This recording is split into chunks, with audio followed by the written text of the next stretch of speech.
Hey everyone, welcome to another lesson. So in this one, we're going to go over the global keyword. Now, this is a pretty useful way to do a few things if you have to kind of bypass the global versus local scope. Now, we've talked about local versus global scope so far. You should have a basic understanding of it. Especially we talked about blocks and, how you can actually, you're not going to be able to access a, local variable if if you're looking for it globally or something like that. So, we've talked about that. Now, a couple of things I want to go over is, way you can actually use the global keyword. And we'll go over that in this video. So, one of the things I want to talk about before we even get to that is, as you see, I have a code in front of me.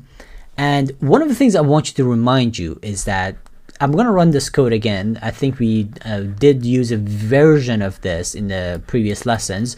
So if I run this, obviously we're going to get two texts, right? One is going to be the first one, which is going to be printing the function here, which is going to print the enemies variable inside this function, which is a local scope variable, right? But then the second one is going to print the global scope, which is actually number one. So we're going to get number 2 first and then number 1. All right. So that's basically this function. Again, this is the global versus local scope that we've talked about. Now, one of the things I strongly recommend if you're trying to define local versus global variables and functions is that please try to not name them the same thing. It's a terrible idea to actually do this.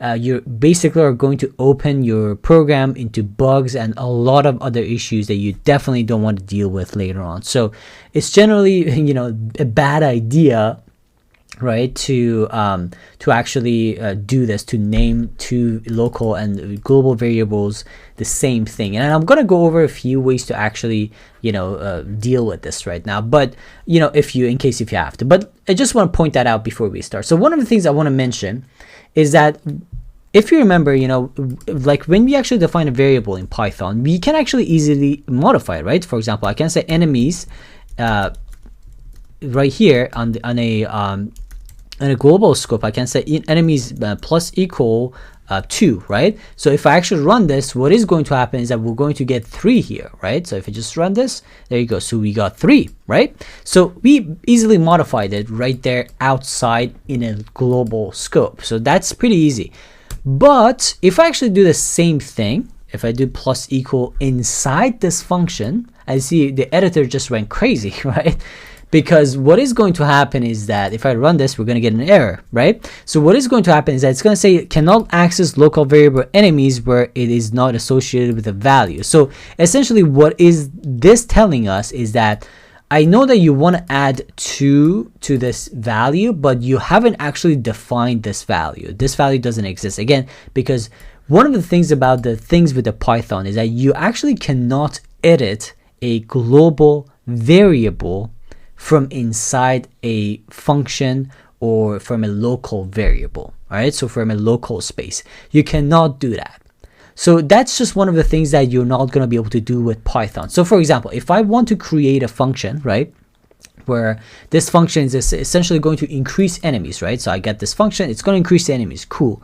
But if this function is supposedly is going to add to to the number 2 to existing number of enemies, right? So that's the whole point of this function. But I can't actually do this. So what is the point of this? So this is again one of the rules in Python. You actually can't edit a global variable or function from inside another local function, all right, or variable. So that's just something to remember. So the way you actually deal with this, there are a few ways to deal with this, and I will go over this, all right? So the first way that you deal with it is that you're going to essentially call the global variable. So the way you do this is that by using the global keyword. All right, so this is what we say. This is basically essentially you using the global keyword. Obviously this is not going to run right now, but let me tell you why. But again, what you're going to say is that you're going to say global and you're going to say enemies. All right, so basically what I did here is that I defined, okay, that this enemy variable that I'm pulling is coming from this global variable. So again, that's the whole point of this. Now, if I actually do this, we're going to be able to edit this global variable using this function, right? So this is the idea of the global keyword. Essentially, if you have to, if you have to pull or edit a local variable, global variable inside a local space, you can actually do this. Now, one of the things is that this is a very rare case, and I strongly advise against this. All right, do not try to do this too often, because again, it can get extremely messy, especially if you have a pretty long and big code and big project. You can have a situation where thousands of variables are defined in a lot of different spaces, and editing one thing from inside a function can actually cause a lot of other problems and a lot of bugs. So you definitely want to be careful with this, and you don't want to use this too comfortably. A better way to actually do this, a more cleaner way to actually do this, again, you can use the global keyword if you really have to pull a global variable inside a local function, for example, and if you really have to edit this that way, you can. But a better way to actually do this is, for example, is to just return the value, right? So one of the things that you can do is that I can say that hey, return, so we have used this, return enemies. So we're essentially pulling the enemies variable from outside, and what I'm doing is I'm going to say +1. All right, so basically what I'm doing is that I'm going to say, hey, pull this, let's say again that the whole point of this function is just add 1 to this existing variable, which is global. So what I can do is I can just say return this output as this function, and just do that. So it's going to just add that to the the global space. So that is basically how it works. That is basically how you can pull that, and it's a much more cleaner and more efficient way to actually do this.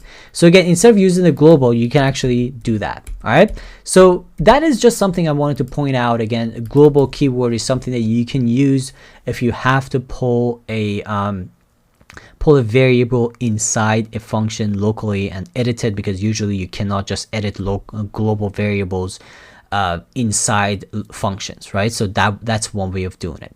But anyways, let me know if you have any questions, guys. I just wanted to point that out and talk about the global keyword. But yeah, let me know if you have any questions. If not, I'll see you in the next lesson.